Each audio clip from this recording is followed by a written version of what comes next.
സാമ്പാർ ഇഷ്ടപ്പെടാത്ത മലയാളികളുണ്ടോ? വളരെ ചുരുക്കമായിരിക്കില്ലേ. എന്നാൽ നമുക്ക് ഈ സാമ്പാർ വളരെ ഈസി ആയിട്ട് തേങ്ങയൊന്നും ഇല്ലാതെ ഒന്ന് ഉണ്ടാക്കി നോക്കിയാലോ? ആദ്യം തന്നെ നമുക്ക് എല്ലാ പച്ചക്കറികളും കഴുകി നുറുക്കി കുക്കറിലോട്ടിടാം. എത്ര കുറച്ച് പച്ചക്കറികൾ എടുത്താലും ഇവിടെ സാമ്പാറെന്നും പിറ്റേന്നൊക്കെ ബാക്കിയാണ് കേട്ടോ. എന്നിട്ട് അതിലോട്ട് ആവശ്യത്തിന് ഉപ്പ്, മുളക് പൊടി, മഞ്ഞൾപ്പൊടി, മല്ലിപ്പൊടി, വേണമെങ്കിൽ കുറച്ച് വെളുത്തുള്ളി ഇഞ്ചി പേസ്റ്റും കൂടെ ഇടാം. ഇത് വെള്ളം ഒഴിക്കുക. എന്താ മറന്ന് പരിപ്പും കൂടെ കഴുകിയിട്ടിടാണ് കേട്ടോ. തേങ്ങയില്ലല്ലോ, അപ്പോൾ പരിപ്പ് നിർബന്ധമാണ് കേട്ടോ. എന്നിട്ട് അടച്ച് വെച്ച്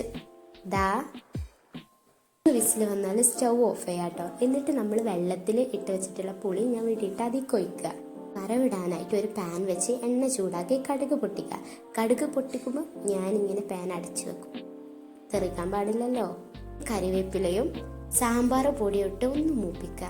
വേണമെങ്കിൽ നമുക്ക് വറ്റൽമുളക് കൂടാ. ഞങ്ങൾക്ക് അധികം ആവശ്യമില്ലാത്തതുകൊണ്ടും മൂക്ക് പറ്റാത്തതുകൊണ്ടും ഇട്ടിട്ടില്ല കേട്ടോ. ഇത് നമ്മുടെ കറിയിലോട്ട് ഒഴിച്ചാൽ നമ്മുടെ നല്ല സാമ്പാർ റെഡിയാണ് കേട്ടോ.